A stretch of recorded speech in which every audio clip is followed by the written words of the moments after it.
Okay, welcome to the vlog. I'm right. Yeah. Can you not, please? Thanks. You just like seeing yourself on the camera, huh? So, welcome back. Probably can't hear me much. Audio is not that great on the iPhone. On top of that, I've been sick, so I'm kind of in and out voice. All the kids got sick with a cold. Lucky mommy got hit down with the flu. This is the first day in like almost a week that I felt like okay. I'm still like a lot of pressure up in here, especially right behind my eyes. Bad headache. Yeah. So anyway, I recorded a vlog earlier this week, and I'm not sure if I'll post it or not. I'll have to go into editing and see. But basically, it was just to say hi and like let you know what we're all about, what this vlog is all about. Mostly it's because I'm sorry, I'm fidgeting. I've had a bad morning. I'm sick. I still got this one's got a cough. He did have pink eye, which is cleared up, but he's got a cough. I've got one coloring on my glass door. I don't know if you can see him. He's coloring on the glass door with a pen. The two older ones are in school. First time in like a week and a half that they've both been in school. No. No. My kitchen is a mess. See? Yeah, see? Because when Mama's... Hey. No. When Mommy's sick, nothing happens. So, we've also had a lot of personal things happen this week. Yesterday was my wedding anniversary, and we spent it on the couch. No fault of my husband. It was, when you have the flu, you really don't want to go out and do anything and go anywhere. So we'll probably go out next week. We'll see. I don't know. Yeah, those are my contacts. Can we leave them alone? It's Mommy's medicine and contacts and salsas from Chinese, because Daddy bought me soup yesterday. Hi, You gotta look down. Skywalker. Hi, Mookie Skywalker. Anyway, I wanted to just, do like a really quick one, even if it's only like, can you leave my sewing machine alone? Even if it's just like a few minutes, to let you know a little bit what we're about. Sorry, I'm unprepared today, tired, been up and down all night, and for the last couple of nights. No, Lukey, please, you're knocking things down.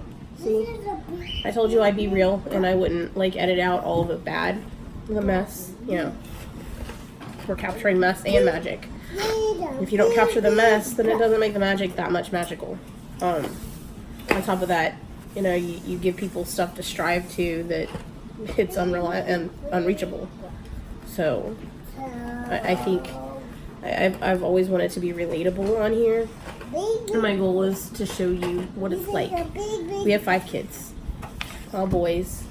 And one of the reasons I started this vlog, I went back and forth not doing it and then doing it, and I watch I follow a lot of family vlogs that I really like, that they do show you both, and they do talk about both, but that I do see a lot out there that just show the good, the happy, hey, we're doing this, and then if anything bad happens, they use it as clickbait, put it in their tagline, and then you get like one little snippet. So you think everything's perfect. Well, life is not perfect. Life is hard. Life is rough. Life sometimes throws you 5 sick kids and the flu all at once. So, on top of some personal things that I really just don't want to talk about right now. Maybe in a later vlog we'll talk about them, but right now it's still too rough and too raw.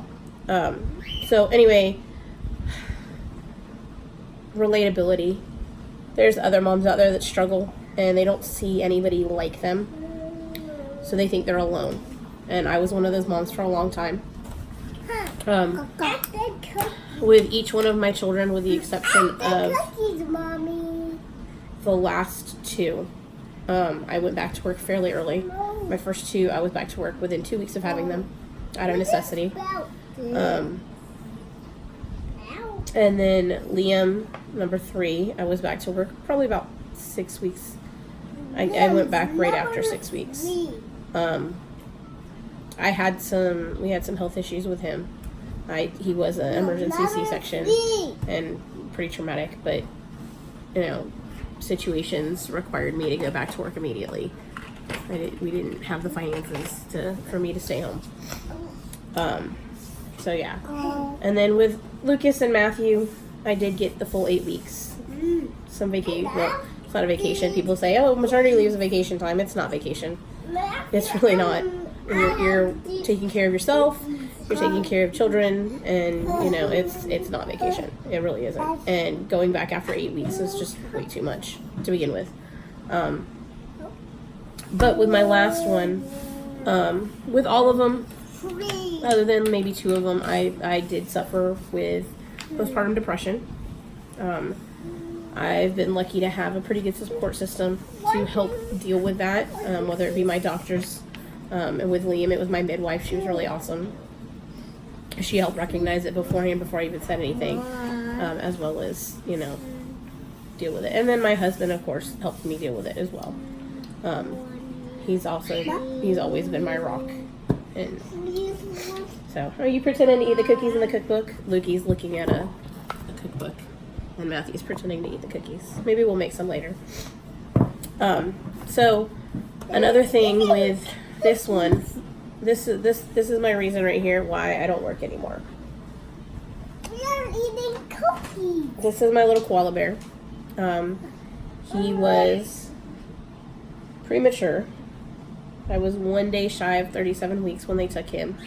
And I know they say at 37 weeks they're good to go. Well, he was not ready. I'd had a very bad day, which ended up resulting in my blood pressure getting pretty high when I went in for routine LND checks. I had a slightly elevated BP at my normal doctor's appointment, so they sent me to the hospital later on for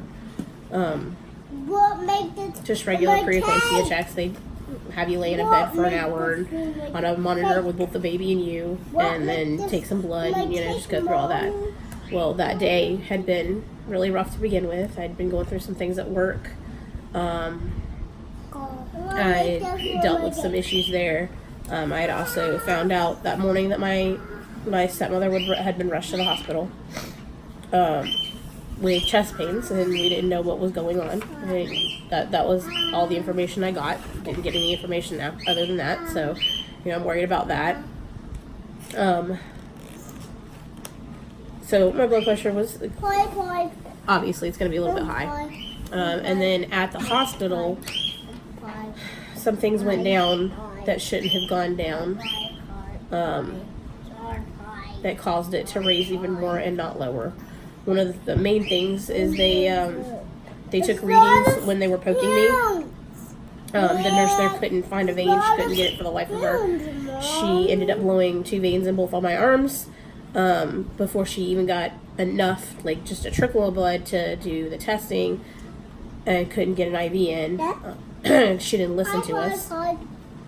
Meanwhile, they're, squeezing the hell out of my arm with the blood pressure cuff. So my blood pressure raised pretty quickly. And then about 30 minutes after all that, when it's finally coming down, not as quickly as we'd liked, but it was still finally going down. A guy came in, introduced himself as critical care transport, which then threw me into hysterics. I literally got so upset, so freaked out that I threw up. And of course that raised my blood pressure, and in turn caused them to decide to go ahead and take the baby within the next couple hours. Turns out the guy was from critical care transport. However, the ambulance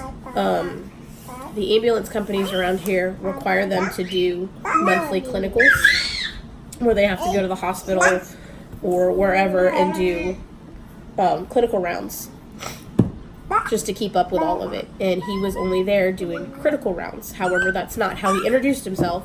He introduced himself as critical care transport, and I'm already in the best hospital in the Tampa area.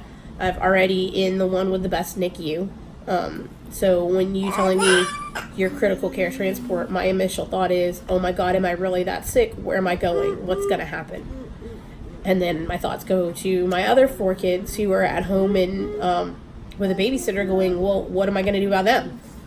You know, if they're transporting me out, I'm either going to have to go alone or, you know, figure out something to do with them. What's going on? Like I said, it turns out he was just there doing clinical rounds, and he had come in to help get an IV because the nurse had been kicked out. My husband kicked her out and told her to go away, find somebody else.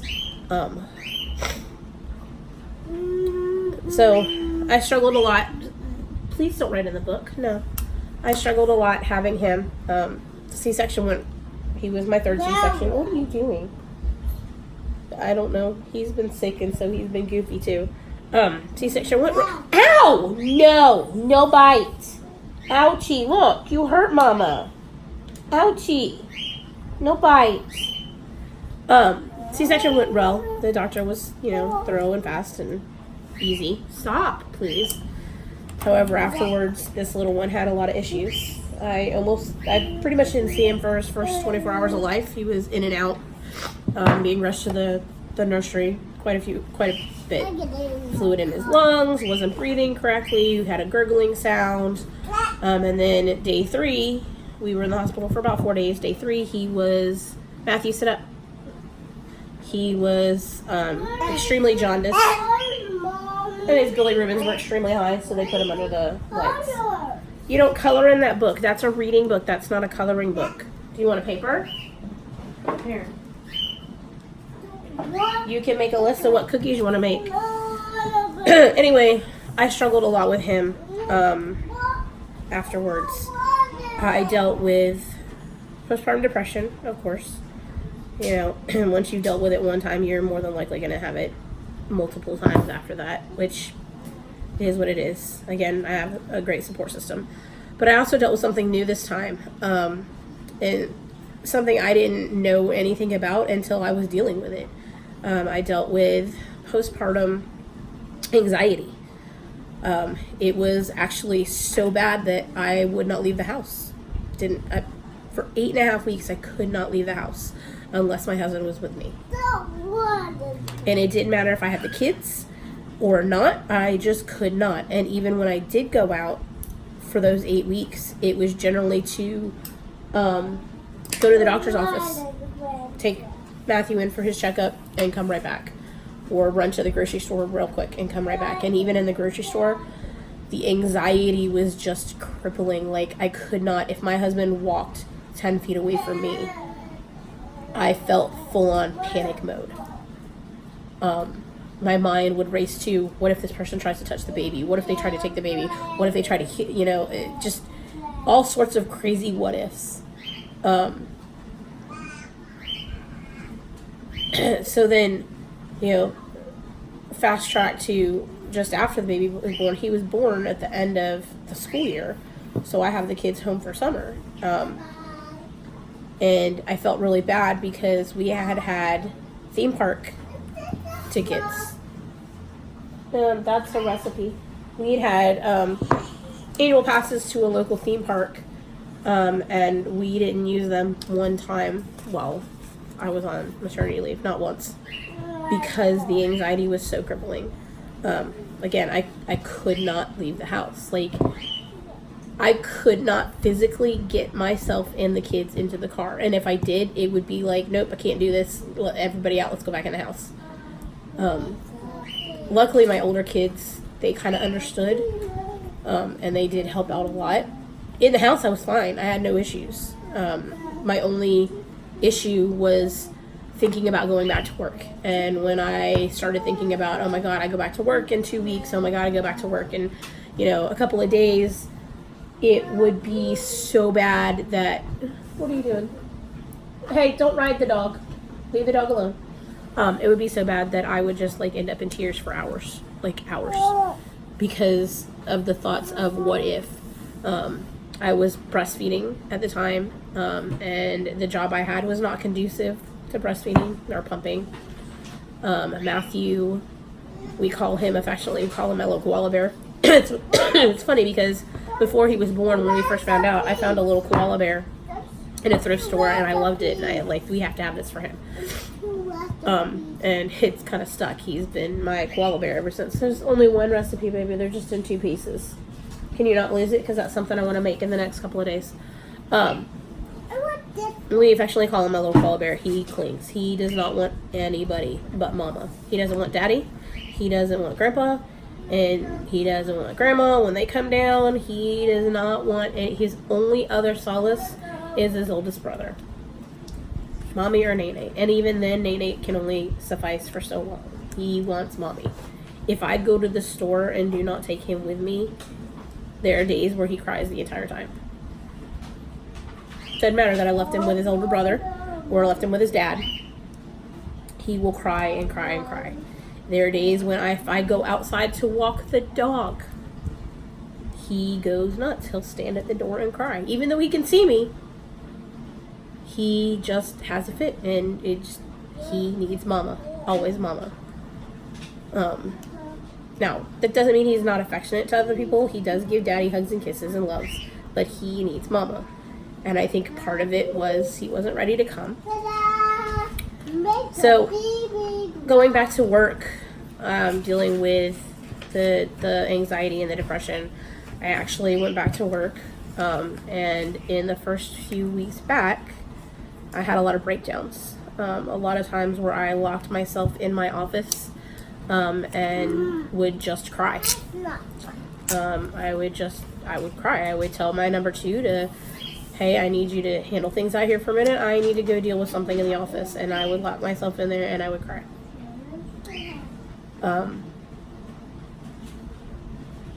And just being there, the anxiety of what's going on at home, what's happening.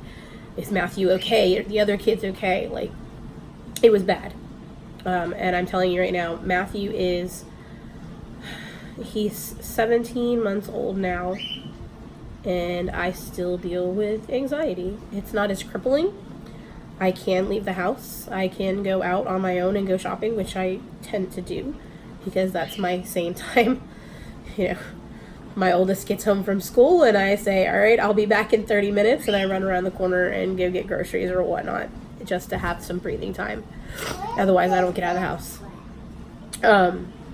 So yeah, I mean, I've come full circle, but I still deal with it. And it comes out in ways that sometimes I'm ashamed of. Sometimes it comes out as aggression or anger, and I'm ashamed to say that I do yell. The kids get on my nerves and I end up yelling at them. And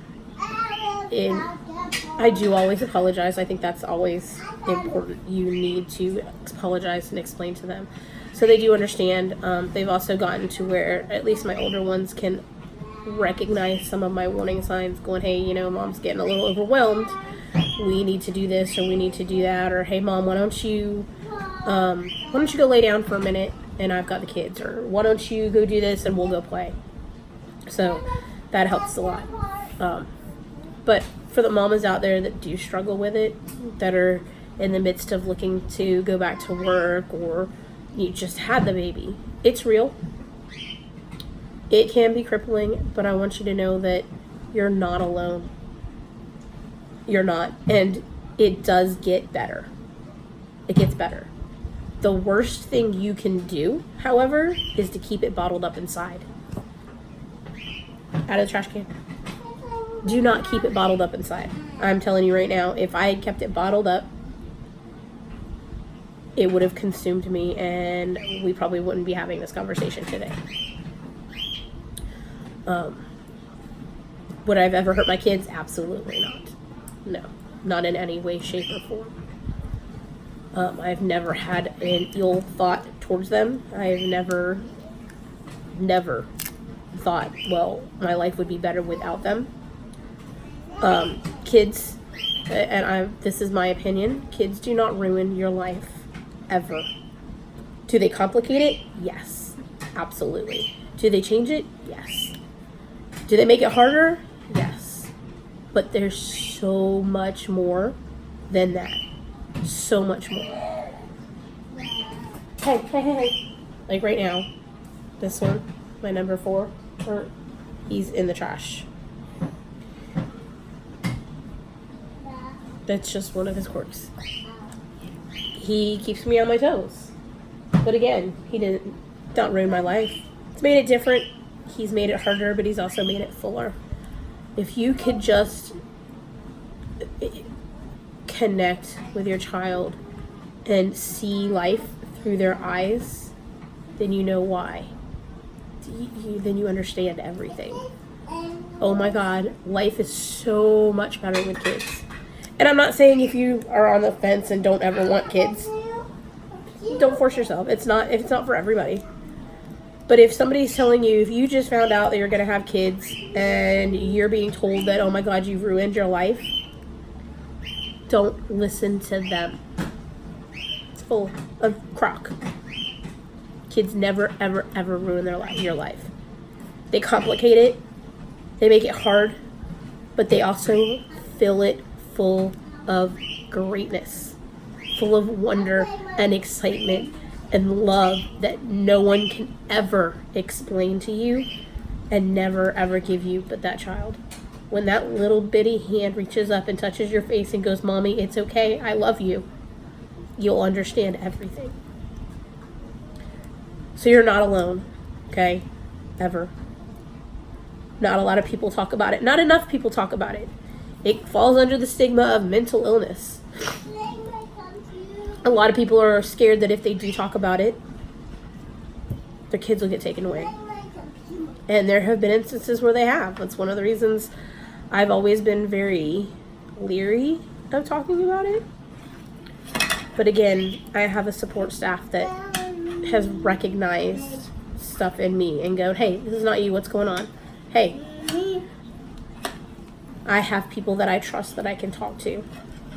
No matter what, no matter when. I can call them, text them, whatever, and go, hey, look, I'm feeling this way. I need you right now. And they will drop everything and give me their shoulder. And if you don't have someone like that, I can be that someone if you want to. Because I've been there. And I've done it. I'm still struggling. But I'm getting better. And you will too. Do you want to play tag your it? Well, that being said, and this is, I know it's all emotional and whatnot. I know I sound like I'm crying. I'm really not. Some of it was emotional, and there is a little bit of that in there, but I'm also still getting over the flu. So, that being said, I'm going to go ahead and end this now. I'm going to say one more time, you're not alone. Ever. You're not alone. And then I'm going to go play Tag Your It with number 4 here, because he's begging me to play Tag Your It. I will play Tag Your It. Can you say bye? See you next time.